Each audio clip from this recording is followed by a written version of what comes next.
Thank you to everyone who's joined us very promptly from all across the world. Good morning, good afternoon, good evening, everyone from wherever you are.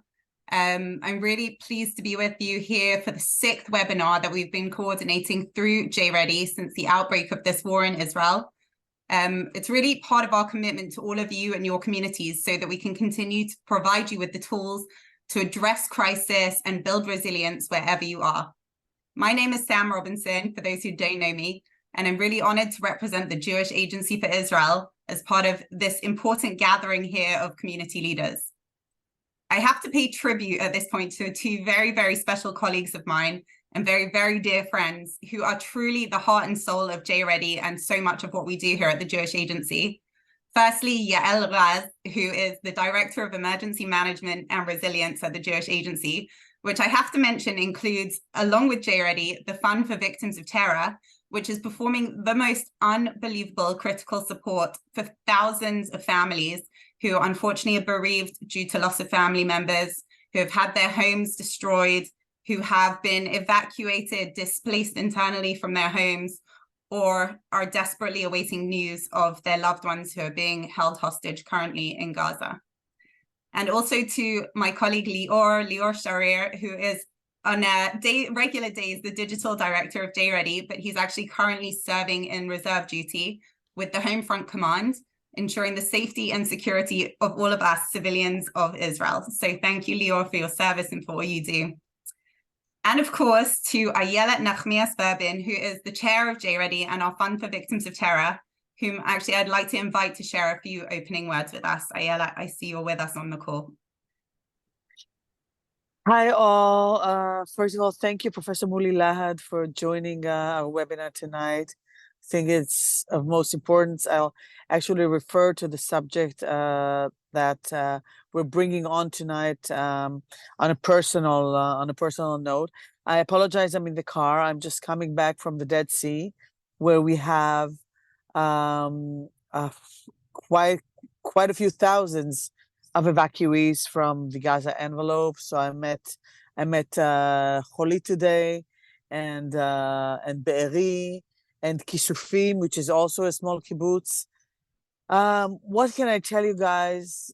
This is, it seems, only 6 weeks ago, and we have, hopefully, we'll see the children soon at home. But that's like a small part of our kidnapped people in Gaza. We are really, really trying to stand up from these ashes, to resurrect the kibbutzim, to resurrect the moshavim, to resurrect the people who have suffered atrocities, which are really incomprehensible. The mind does not get what they went through. And as much as I sit with them on a daily basis, with people all over Israel, I just can't grasp it. This is cruelty in a level that has not been known to people since the Holocaust. Really, I'm not afraid to use the Holocaust, the term anymore. Mooli is going to speak to you about imagery of war and the effect that it has. I've got to tell you something that was instinctive to me starting October 7th. I decided not to watch any of the movies, any of the snapshots, nothing. I was invited by the Israeli Foreign Ministry to watch the 47 minutes horror movie that the IDF edited from everything that Hamas themselves put on social media. And I decided, instantaneously, I told them, no, I don't need to watch it. I feel that the images are engraved in my mind, and it's hard enough. I don't sleep at night anyway. So I think it's a bad thing anyway to do it. But how do you deal with it if you have watched it? What do? How do we come out of it? That's a very, very meaningful question. Again, I thank Mooli for taking the time and being with us tonight. I think this is one of the things, from the Yom Kippur War, people probably had a lot of images engraved in their minds from the first Lebanon War, from other wars that we've experienced but it's not. This is a common thing now in Israel. Everybody, a lot of people, children, have watched these pictures. So what are we going to do about it? And this is what we do in the Fund of the Victims of Terror. I'm going around, speaking to the families, speaking to the people, trying to figure out what we're going to do to make sure that they regain their resilience. So this webinar, again, because I know that, and that again is very, very different than any other war. You are going through this war with us. And this is why this webinar is so important. So again, Mooli, thank you. Yael, Sam, and Lior, thank you for everything you're doing. Lior, you're doing it from reserve. Yael, God knows how you do everything you do. And Sam, I love with Daniel in the reserve. Sam's husband is like my own husband, is on reserve. And she is alone with 4 young children. But this is the life of Israelis at the moment. So from here, thank you, all of you guys in the Jewish communities around the world. Thank you for being there for us. It's amazing. And I can't express enough how much it contributes to our own resilience. Thank you. Thank you so much, Ayelet. As you said, I think all of us, no matter where we are, have been exposed to these images, seen these devastating and traumatic videos that have flooded our screens ever since the 7th of October. And if you're anything like me, I think you're finding it impossible to unsee those images. The human beings in all of us that just can't fathom this pure evil that exists and can't avoid being impacted on such a deep level. And I really feel that we're all really collectively grieving. And as Ayelet mentioned, it's for this reason that we've brought an absolute legend in the field of emergency response, trauma, and resilience, Professor Mooli Lahad, who's going to be leading us through this workshop addressing the theme of media-induced secondary trauma. Many of you have heard his name, even participated in his trainings or studied his models of psychotrauma treatment protocols. And those of you who are coming across Mooli for the first time, I think you'll very quickly understand why his expertise is so very critical for all of us to learn from at this time and always. Just before I pass over to Mooli, I want to say that, as always, feel free to comment in the chat and ask questions throughout. We're going to try to address as many of them as possible towards the end of the session. And this session is also being recorded, so it will be made available to you in the coming days.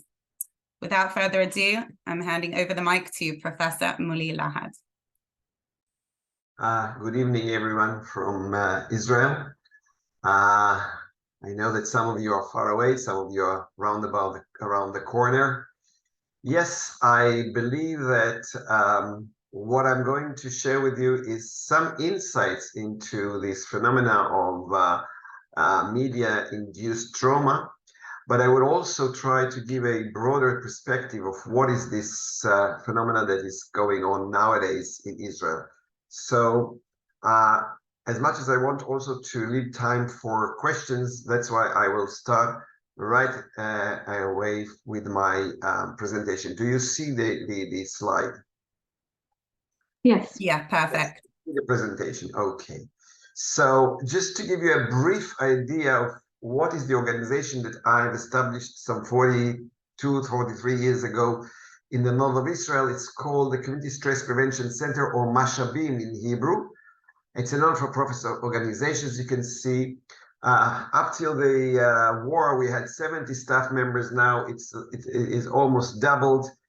And we're doing so much work throughout those 40 years, mostly to develop and enhance resilience, but also to give training around the world and in Israel, and of course to treat those who are suffering from the outcome or the impact of war, terror, and other unfortunate events in their life that caused either anxiety disorders or trauma. And I should say that our mission for years and years was to help communities worldwide to cope with stress and crisis on personal, organizational, and national level. That means we always looked not only on the person, but on the ecology around him or around his system, because we believe that it's a network of recovery. It's a network of resilience that we have to think about.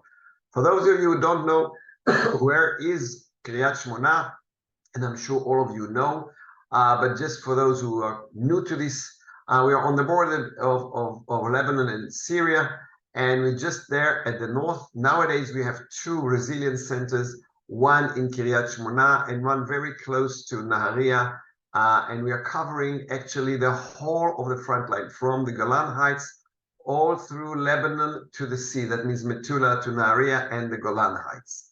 And of course, internationally, we've been around every major crisis, disaster that you can imagine in the last 40 years, or less, 35 years. I should say that everywhere we are focusing on empowerment, on training professionals and non-professionals to be able to help their communities to recover from disasters. So let's start right away with some basic assumption that I have about the situation nowadays. So we're experiencing, and everyone is using the term trauma, but they are confusing it with post-trauma. PTSD, post-traumatic stress disorder, is something I will talk in a minute as a result of overexposure to media. But altogether, PTSD is not what we see now in Israel, because post-traumatic is not relevant here, because we are not post the trauma. The trauma is still ongoing. So rather than looking at it as post-trauma, or I would call it traumatic grief. And I believe that we are grieving. We are grieving for so many things. We are grieving for those who died. We are grieving and anxious and worried about those who are in captivity. We are grieving for loss of so many beliefs and hopes that we have about our protection and about people coming to our aid immediately. So we call that phenomena inescapable trauma. That means, despite the fact that after 45 days you should see some kind of reduction in symptoms, people are still very, very affected. And if you talk to anyone in Israel, after 5 minutes that you talk about something normal, they will immediately speak about the trauma, speak about the war, speak about their worries. And that's why we call it inescapable trauma. It's kind of hovering and popping out, and on every second sentence that you say to anyone. And I believe it is also true for our brothers abroad, because this horrible event that happened on the 7th of October affecting all Jewish lives, because it is bringing back something that we all wanted to think it is a story of the past. We all have some connections to Holocaust survivors and the atrocities that have been through. And I would say that the moment we were exposed to what have happened, so many inner stories of the past that were kind of either sealed or pushed down suddenly surface. And that's basically what I would believe, that even if you don't see images, your brain, the stories you've heard from past events, kind of come out. And I would even say something that is kind of controversial, that in our cells, in our cell memory, we have a memory of horrible things that have happened to our people throughout the history. And these cells started to, I would say, radiate and radiant, and we feel that. So despite the fact that we have 45 days or 46 days now from the event, every expression, despite the fact that we would have expected it to slow down or to disappear, every expression, whether it is flood of anxiety, frantic action and harnessing for help, or whether it is a paralyzed isolation at home, fear and dysfunction, are still considered normal reaction to an outstanding, unusual, great abnormal situation. That is what we experience, and it takes time for people to recover and absorb it. What is the unique thing about human beings? That we have a concept of future. Now, the bliss of future is, of course, the thing that we have ability to think about the future, to fantasize about the future, to have future perspective, and of positive things that drew us all to do many, many things throughout our lives, to give us a sense of meaning, a sense of achievement. But at the same time, the fact that we are the only animal that have this specific or special ability to think future, it also encounters us with the idea that we are finite, that one day we will not be. Now, this is really a very, very stressful and frightening knowledge and notion, and we are doing everything throughout life to put it aside. But the issue of death and killing and atrocities are very, very frightening to our brain. And I'll talk about it in a minute. How is it connected to what I'm going to speak about? But altogether, the fact that we know that we are finite is making our daily experience kind of an attempt to make sure that we are continuous, that we can make it, that we can somehow stabilize ourselves. However, when something so drastic happens, of course, I would say the idea and the awareness of our fragility and the fact that we are finite, or that the fact that we might not be one day, is not so easy to push away and to put aside. But I would say that this idea of future perspective is basically making us or helping us to create something that we call continuity. And this is something that is very, very important for our sanity, because if I won't feel that yesterday predicts tomorrow, which unfortunately events like the ones that we see now have dramatically affected this sense of yesterday predicts tomorrow, because nothing that happens before the 6th of October really looks as if it's continuing, although it's not the true, although many things are still functioning, but inside the fear, the destruction, the impact is so clear that people are feeling that for some of us, yesterday definitely does not predict tomorrow. I'm sure that this is the case for so many grieving families and bereaved families, and of course for all those who are worried, these thousands and thousands of people who are worried about their loved ones, because we know that there are only 240 people in captivity, but each of them has so many people who knows them either directly or secondhand or even third-hand. So what is this idea that keeps us during our daily living to function in this knowledge that yesterday does not truly predict tomorrow, but we hope that it is, to feel some kind of control, some kind of certainty, because control and certainty are very basic needs for us. We are such a fragile entity. The human being is the most fragile and vulnerable mammal on earth, because, as you know, we are born without any cover, without ability to move, without ability to find food or shelter. So we truly are very vulnerable. So we build this concept of continuity to feel some kind of sense of safety, sense of control in the uncontrollable outcome, unfortunately, for everyone was, which is our finite, or the fact that we will die one day. So what we do usually is we try to create what we call cognitive continuity. These are all the rules and norms and habits and routines that we have, and they are continuous, so we feel that yesterday predicts tomorrow. We have our role and function. We are continuously being in so many roles, such as family members and children of and parents of, and in our workplace, in our community, we feel that we have a role that is continuous, and that gives us a sense of security. Social interpersonal is all those around us that are continuous with us, our immediate family, extended family, friends and colleagues.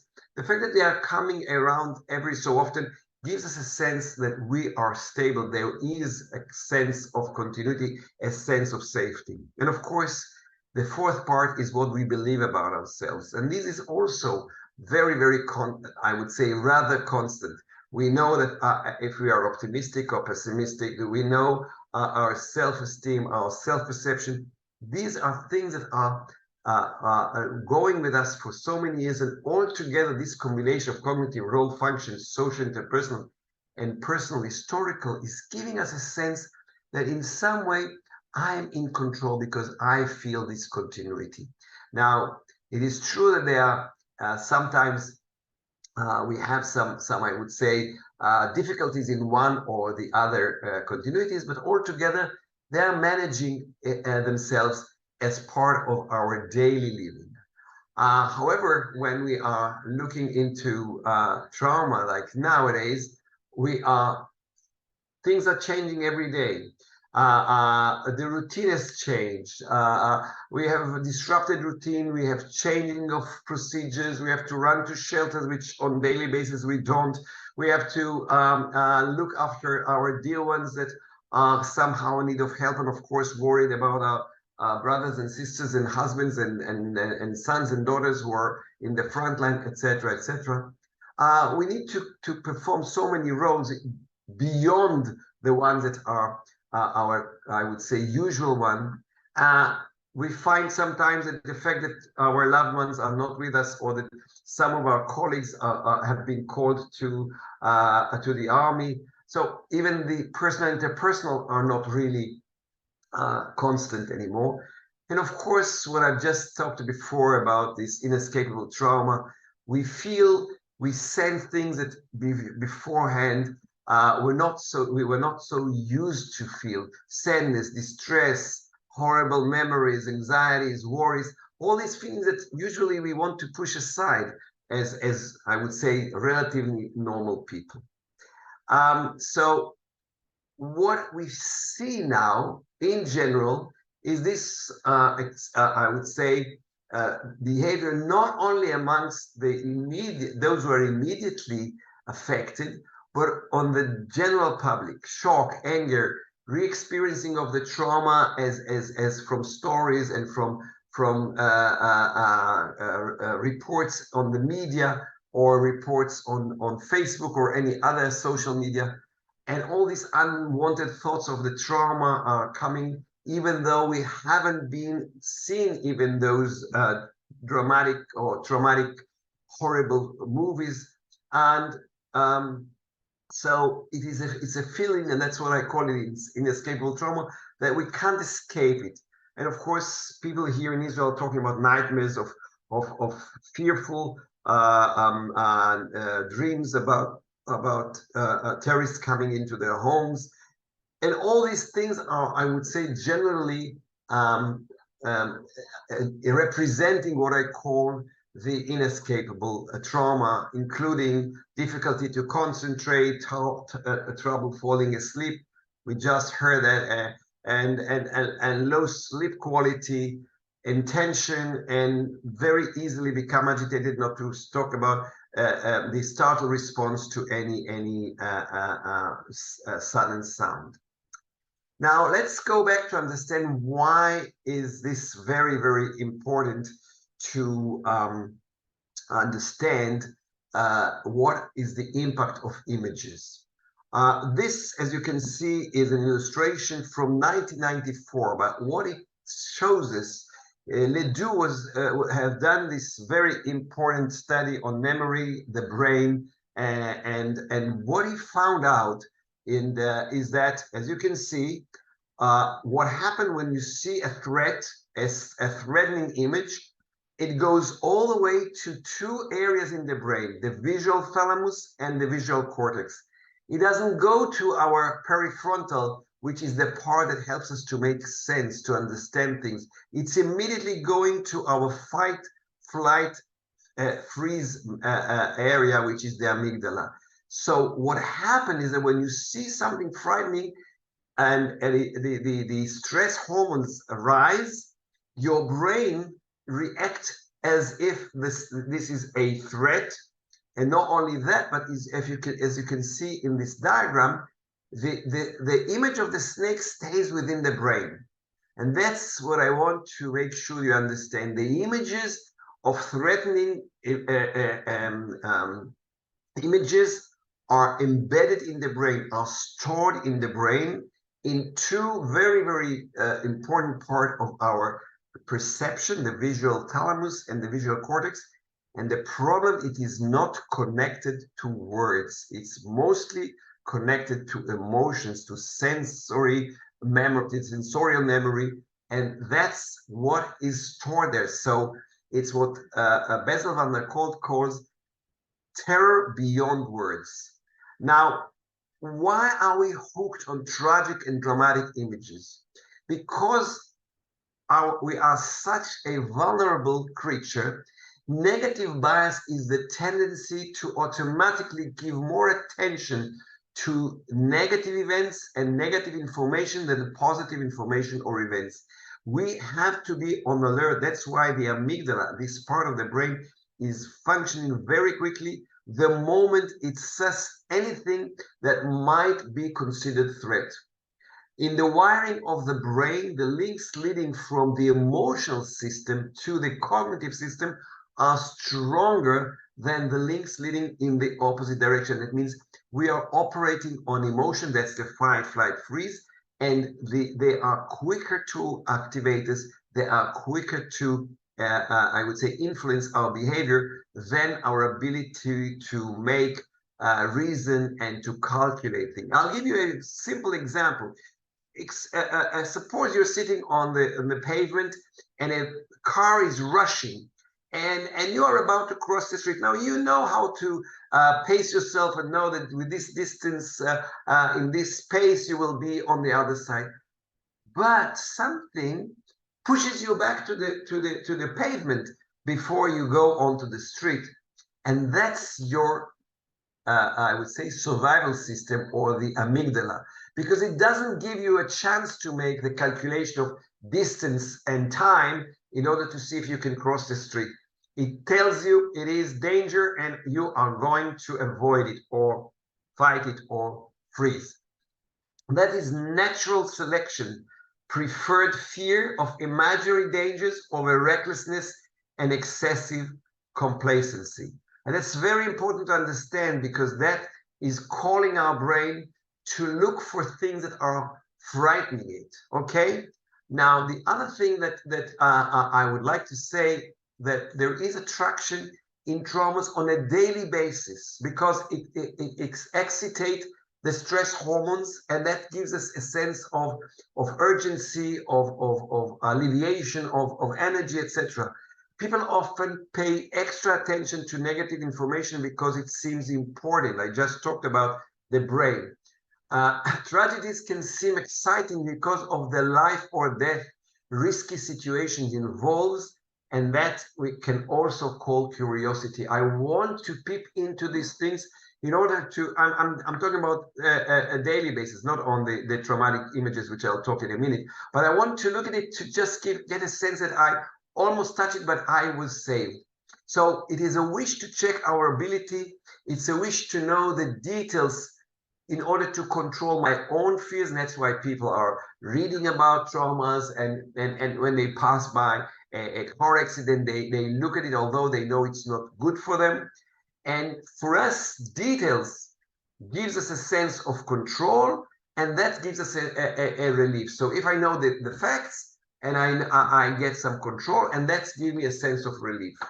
Now, for some people, and that's very important to also mention, looking at these things, reading on these things, and even looking at these images of the Hamas is kind of the reason they say it's because I want to be empathetic to those who have been affected.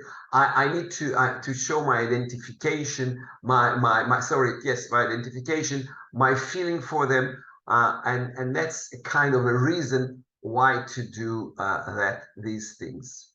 What usually attracts us to trauma? It gives us the opportunity to confront our fears of death, pain, despair, degradation, and annihilation, while still feeling some level of safety. I'm talking about it on a general basis and also today. We watch because we are allowed to ask ourselves ultimate questions that I would also call them the last taboos, those questions about life and death. When I was a child, the taboo was to talk about sex. Nowadays, it is to get in touch with these emotions about fear and death. So we watch because we are allowed to ask ourselves ultimate questions with an intensity of emotion that is uncoupled from the true reality of the disaster. That means I am feeling, but I'm not in the real scene, on the real scene. We play out the different scenarios in our head because it helps us to reconcile that which is uncontrollable with our need to remain in control. And remember, control is very important for us. I don't want to intimidate anyone on this video, on this meeting, but I would say that we are so hooked on control that we actually ensure everything that we can. And some basketball players are ensuring their ability to jump, and others. So we are putting a lot of efforts and, of course, a lot of money on this insurance business, including the one that has, I would say, a euphemism. It's called life insurance. Between you and me, it's a death insurance, because if the money comes to whoever after we are not there. So, but who will buy death insurance? So people are buying life insurance. We want to control. It's so important to us because we're so vulnerable. So what happens when we see these horrible images? There is a very, very strong excitation of stress hormones, and we pay a lot of attention. I already talked about it, so let's move on. I just wanted to show you that the impact of these videos and these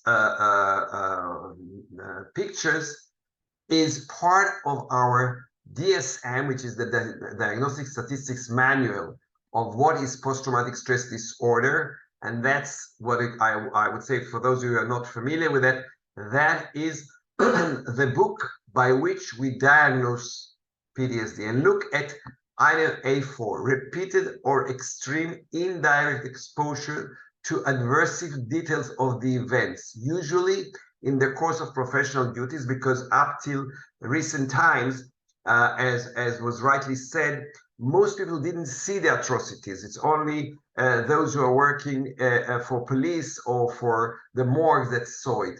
Nowadays, with this ability to photo anything at the same time and put it immediately on the social media, it is not only for professional duties, but look, they say first responders, collecting body parts, professionally repeatedly exposed to details of child abuse. And then they said this, unfortunately, they took it out from the DSM-5.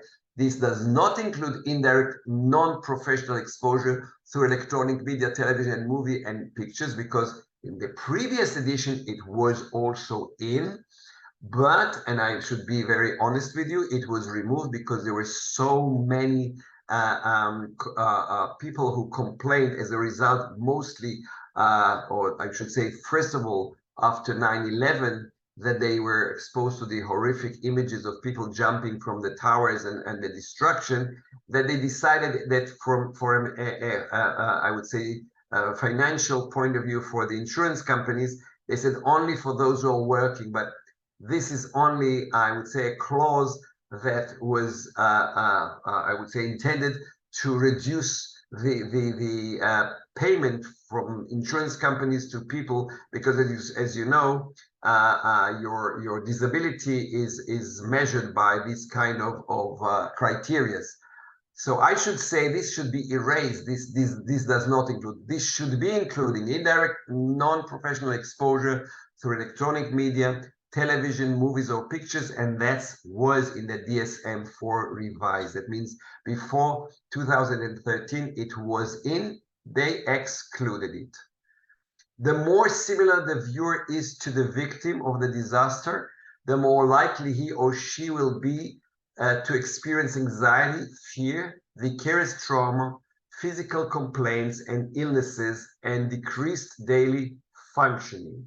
And that's very important to say, because we know that young people are watching these videos, are looking at them, are hooked on them again and again. And as you can see, they are at a high risk because it's a very, very poisonous stimuli.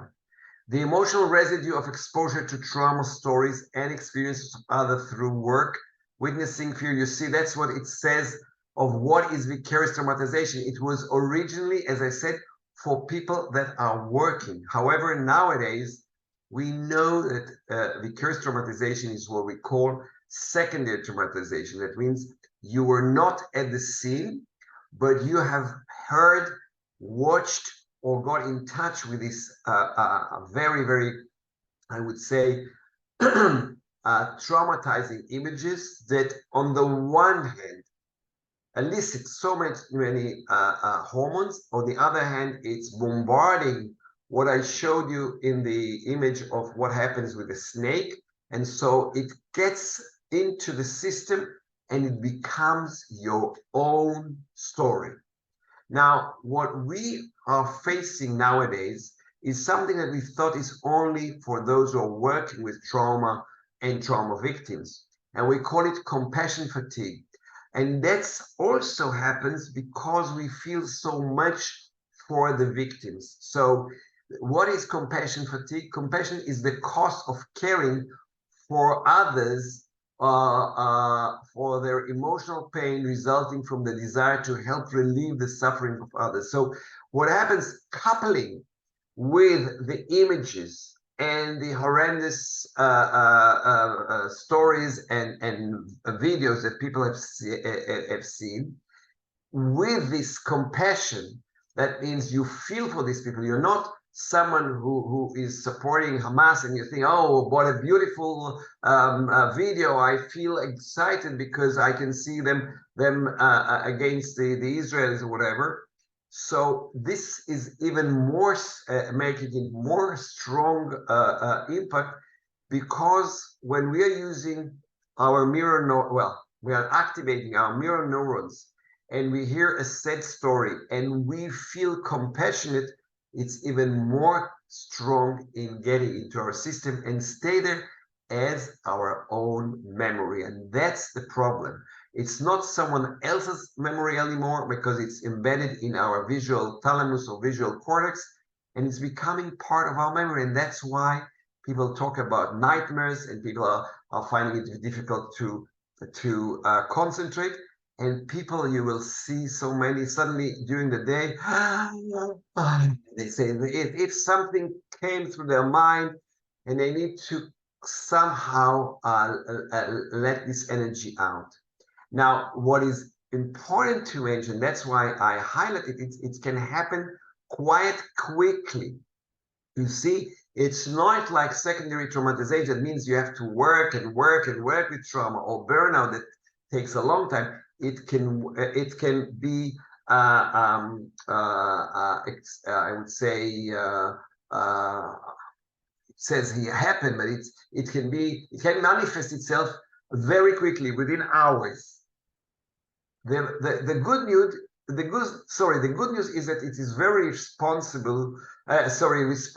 to evidence-based treatment and intervention, which I'll mention very soon. So this is what we face. I need to say that the social media have also a very important role. It connects people, it gives people information, it gives people support when they can't meet each other. But as much as there is a positive outcome to it, there is a very, very negative, because all the images that are coming there are not censored, not edited like in the old media or in the formal television. So I don't want to go into all these details of what are the symptoms. I just will leave that for you to glance through, because it's tiring and it's not the point, because I want to get to the point where you can ask me questions. But altogether, it has a behavioral, physical, cognitive impact. For instance, racing thoughts and loss of interest in previous enjoyed activities. It has emotional impact like helplessness and powerlessness, guilt as if I could have done anything. And guilt is very, very strong emotion that is basically a kind of illusion that if I'm guilty, perhaps there was something that I could do, because when you feel guilty, you feel less helpless. So I would say perhaps you better feel helpless than guilty, because guilty means you did something wrong, but most people didn't do anything. I mean, those who are fearing and suffering from those who have been affected. And of course, socially is one of the things that I would very much would like us to put our attention to is the withdrawal or the avoidance. Avoidance is very, very strong evidence that something bad is happening to the person. Avoidance can be of people, of places, of things that I like, of going out. The more they are there, the more you should be worried that the person is going through what I call signs that the trauma is getting stronger, and probably the person might need some professional help. There is so video visual testimonies versus written and radio. It's better if you know the studies show that images are much stronger stimuli to the brain than talking or listening to words or to reading. But at the same time, nowadays, many people just before they go to sleep, they find they have spare time, so they go to the Facebook and read testimonies and see videos of the victims, of videos of stories about the deceased, those who have been killed.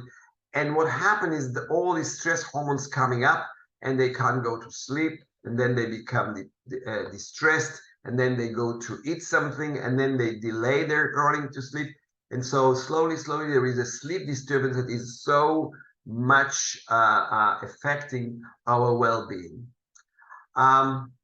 So what are the basic support principles to help those affected? First of all, reduce exposure to media. Second, practice self-care by placing a limit on how much of the disaster coverage you will watch. Delete apps on your cell phone that feed you your news items of this nature. Make it known in your friend and work groups that you don't welcome conversations about disasters and or watching videos like this. Now, for those who are affected, be there, support them, show human care, empower them, make sure that they are not becoming I would say avoidant and passive. So activate them, and very much reframe now, because there's so much guilt. I've done it to myself. I'm hooked to it because of the interest, the curiosity, the hormones. So be patient with them and tell them you are doing it because you're a human being, and these things attract you for all the reasons I mentioned before.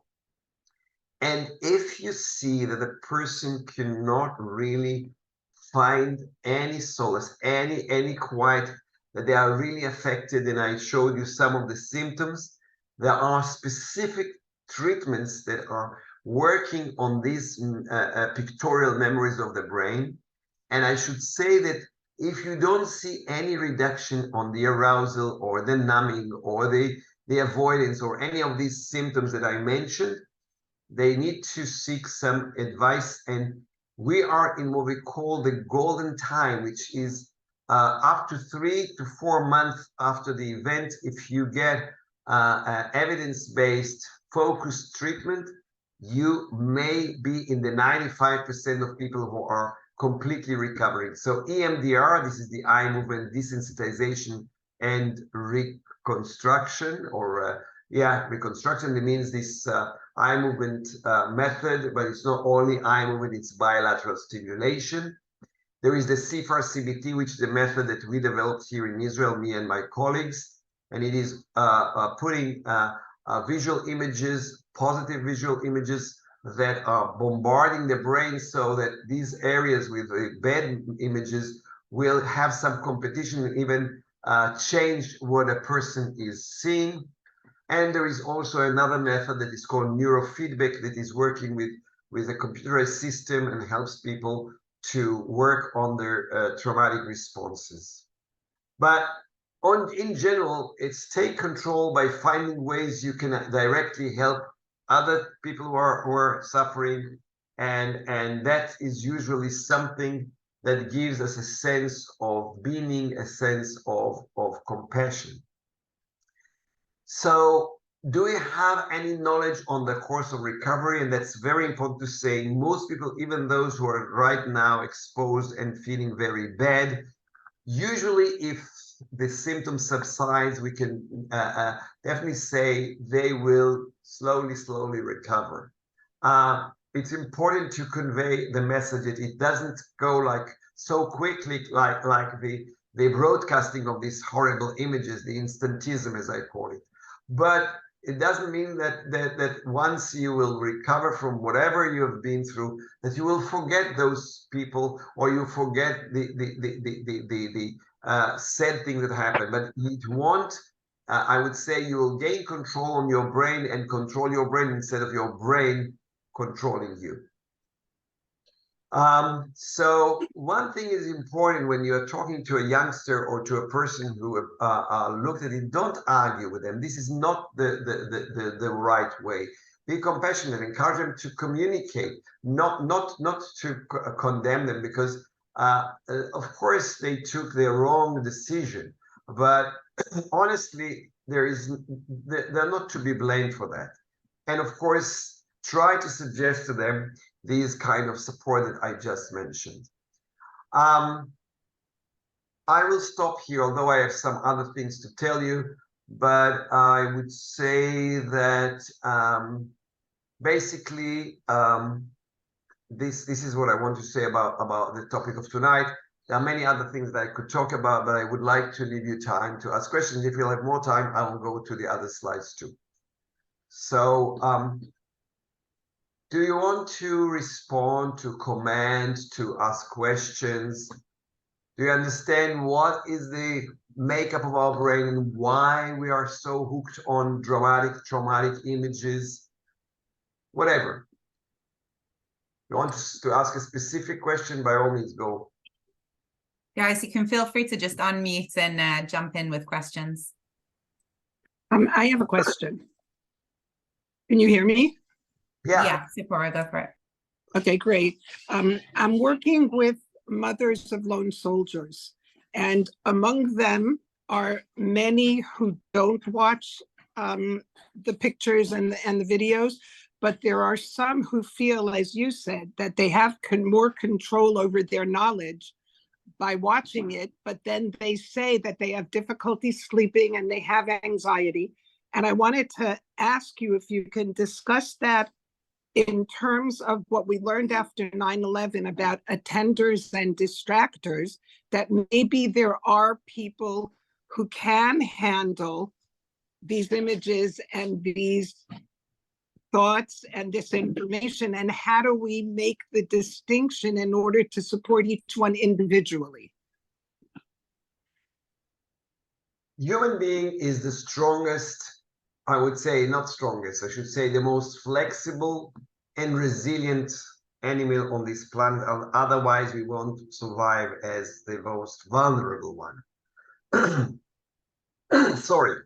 We have seen the Holocaust survivors who unfortunately saw quite similar images of their families being killed in front of their eyes, sent to the gas chambers. And yes, they had these flashbacks or these hovering images, but what we know that most of them recovered in the sense that they were functioning. We also know that those who were able to find meaning, those who were able to go back to normalcy and to routine, have showed indication of what we call, generally speaking, mental well-being.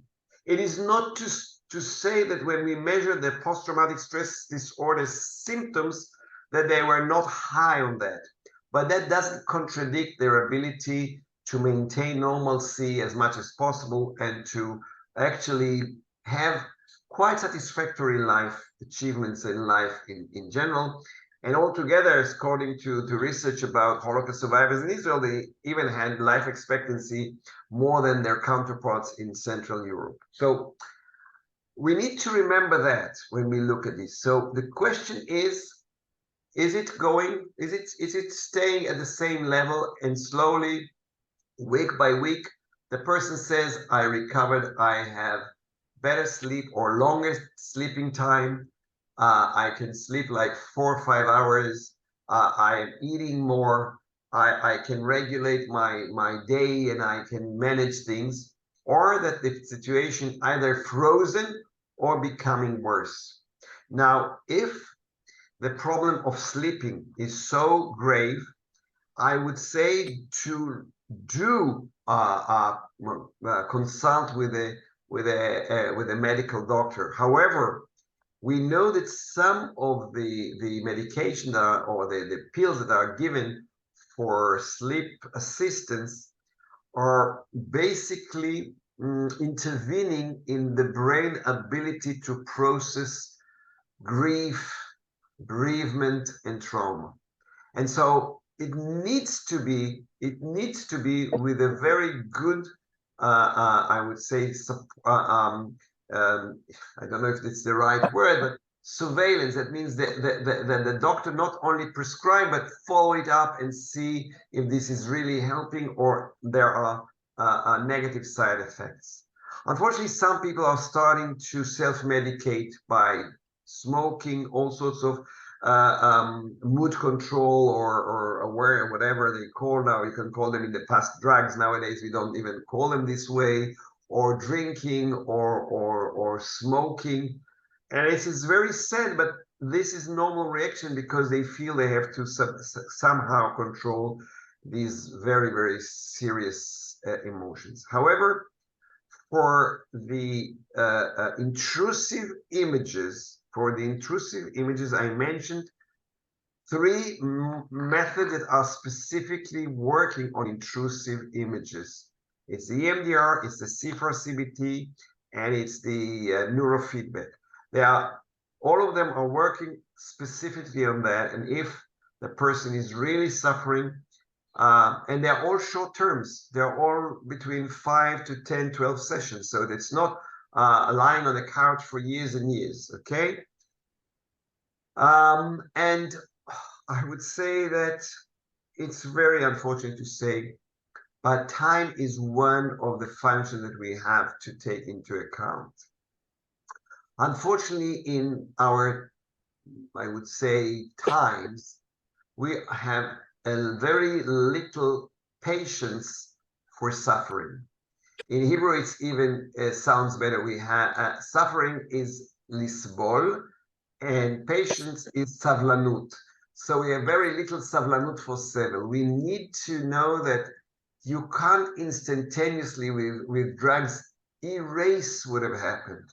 The brain has to go through this process of digesting the horrible things, but we don't have any patience for it, especially that we have all these amazing drugs that can kill those symptoms. But at the same time, again, it depends on the gravity of the situation for that person. But in time, people have been through atrocities and difficult things and made it through it. And the most important thing is support of family and friends, not mercy, support, compassion, not mercy, and not rachamim, and most of all, helping them to find meaning. That is so important in the road to recovery, and especially on grief and bereavement. Thank you. Mooli, we had another question that someone had written down asking whether it's favorable to take a person or a family out of their surroundings, maybe to another country for a short amount of time, or is that some kind of repression, removing them from their surroundings? The first question, are these people functioning here? Are these people finding that they need to be here? Are these people finding that being here is part of the sense of meaning? Respite is very important. I don't know if it has to be very, very carefully, I would say, negotiated with the family. What is the meaning for respite? Because what we found out that when you are away of the system and your worries are still here and your loved ones are still here, you will be even more worried when you're far away, because maybe you took some time off for yourself, but these worries and whatever you hear on the news and whatever you hear all the time on the media basically don't give you the respite you need, because you are all the time tense for what's going on. So those who are not directly affected or affected and can see that some time out will do some good for them, maybe it will help. But I don't think this should be the solution. I can tell you from my experience what happened in Beslan following the school massacre of the 1st of September, I think 2009, if I'm not mistaken. We were working there. What the Russians did, they sent all these people around the world immediately on a tour. And what happened is these kids came back with no processing of their trauma, because they were taken away. So if they will be in Disney World or whatever, they will forget about it. So I don't think that running away or taking someone away from where they can be supported for the grief, for the bereavement, and where they can find meaning is a good solution. But I would say again, it needs to be individually checked, both for the person himself or herself and their immediate supporting circles. That's my comment on that. Now, if people says, okay, so take some days off from work, fine, but keep in touch with that person. They don't need to be like in Thailand for that. They can be somewhere quieter in Israel or somewhere near. So they will feel that if they need a wish to come back, there is no much trouble for that. And it's not such a dissonance from what they are going through here. You know, you're going to Thailand all the way, suddenly you're on the beach and people are surfing, and you feel alien to this because all that is going inside you is really troubling you. So like the very known term, we can run away from a place, or we can't run away from ourselves. Thank you. I see we're getting towards the end, but maybe one final question, if anyone wants to suggest something. Someone did mention as well, you know, specifically for this group who are mostly community leaders themselves, how do you manage that balance between having to deal with the challenges across members of your community while also maintaining that personal resilience? Are you, how exposed should you be to the information and to the imagery so they know what everyone else is experiencing as well, and how can you deal with that? I think that what I try to do this evening is to give you, first of all, some compassionate approach to those who have done it. They didn't do something because they wanted to do something that affects them. I mean, it's a new thing that we can see atrocities live. It's a new thing that we can expose ourselves again and again to trauma. It's a new thing, and you know, especially young people, but all those who are having social media are used to have this push of information. So they shouldn't be by any way told off or put down for that or whatever. You know, you need to be compassionate about it, and do give them the awareness of what it is. Give them the information I gave you, and tell them they can reduce it, and by reducing it, they will reduce the impact right away. It will take time. They'll need to look after themselves and find activities that are giving them sense of I would say alleviation of mood, like doing sports, moving, running, going to yoga, doing things with their bodies. It's very important. But if that is not helping them, tell them that they can have some very specific treatment. As a community, give information about it. Tell people it's not their fault, because we were never told what is the impact of that. We thought it's like anything else that we are curious and looking at. And now that we know it's so poisonous, we can try to learn how to prevent that from happening. And by all means, open it to people to call you and talk about it and give them this information. That's very important because people are suffering and accusing themselves from being foolish or whatever, and they shouldn't. It wasn't because they were bad, it was because it was very attractive. Mooli, thank you so much. You've given us incredibly important tools, and I think fortified us all with a bit more strength so that we can continue serving our communities worldwide. I wanted to say that if anyone is interested in further trainings with Professor Mooli, you can feel free to be in touch with us at JReady, and we can make the connections and see if we can coordinate more in-depth sessions specifically for you and tailored to you and your teams and your communities. So I'm sure that we're all going to be quite engrossed in the news in the coming days as this hostage deal comes into fruition. And all we can do is continue to pray for their safe return and for the protection of our soldiers and our civilians and indeed our Jewish family and friends all across the globe. But do take care of yourselves, make sure that you utilize these tools and don't expose yourselves too much to these traumatic images that can have a really long-term resounding effect. Maintain that resilience in yourselves and continue to be there for your local and global communities everywhere. Together we will prevail. Am Yisrael Chai. Thank you. Afternoon, good night, good morning, everybody. תודה רבה. Thank you.